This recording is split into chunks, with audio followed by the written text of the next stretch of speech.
This is my second presentation, and I'm going to quickly go back to my icebreaker. I was focusing more on, it was more of a philosophical speech.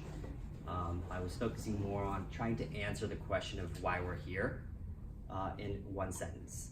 And what I came up with was the most generalizable sentence I could come up with was that we're here to give and receive love. So when I wrote that down, I felt kind of cheesy because it is, but I really thought that's the most generalizable sentence I could come up with to encompass a very never-ending idea. So I ended that speech basically by saying that that's why we're here, and that in my next speech I was going to talk about how to do that. Before we can talk about how to give and receive love, I think you have to know how to love yourself. And another cheesy statement. However, the carriage does not come before the horse, and I think you have to do this before you can go on. So today we're going to talk about the self. So this is not yourself or myself. It's the self, and the reason I emphasize that is because whenever you talk about yourself or myself, it brings in the ego into it. And this is more trying to be all-encompassing, trying to apply to anybody who's struggling at all. It's something I'm very passionate about because I failed at loving myself for about the first 25 years of my life, and it caused a lot of suffering, caused a lot of failure, and I hope nobody goes through that. So that's the reason I'm passionate about it, and that's why I wanted to talk about it today. So I'm going to quickly go through four arms here of how we give love to the self. And I'm going to start off by the most important one. The most important one is our health.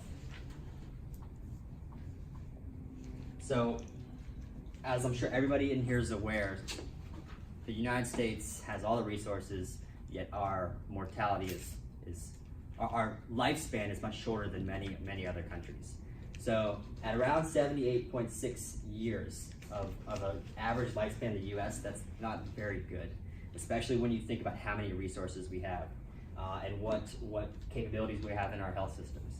So with our health, there are global disease burden statistics that say that there are 3 things that contribute to early mortality.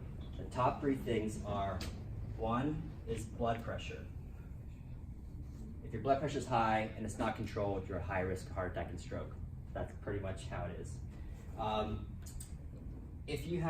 Who here feels, whenever they're stressed, who here can feel it in like their back and the neck, right? You feel muscle tension, right? So who here meditates? Anybody? Anybody meditate? Okay, so when you meditate, you feel your body relax, right? So basically what you're doing is you're relieving the body of muscle tension. So throughout our body, we have skeletal muscle, we have smooth muscle, we have different types of muscle, and all throughout those muscles are our nerves. So if meditation relaxes, it causes skeletal muscle relaxation. It can also cause smooth muscle relaxation. So within our blood vessels, we have smooth muscle, and within the smooth muscle, we have nerves. So I believe that if you can cause skeletal muscle relaxation through meditation, you can actually cause your blood pressure to go down. So this is why I have pretty much all my patients who are on any blood pressure medications. If they're not doing this, then we usually have about a 10-minute conversation about why it could benefit them.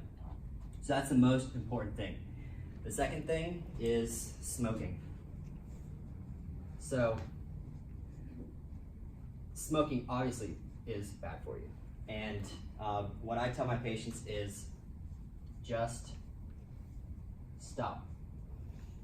Sounds simple, but it's not easy. And I usually tell my patients that if you do this, and if you try to wean yourself off by smoking less and less each day, you have less of a chance of succeeding if you just take it and just throw them away. You might go buy cigarettes again. That's gonna happen, but the more you throw them away, the more you will be able to quit.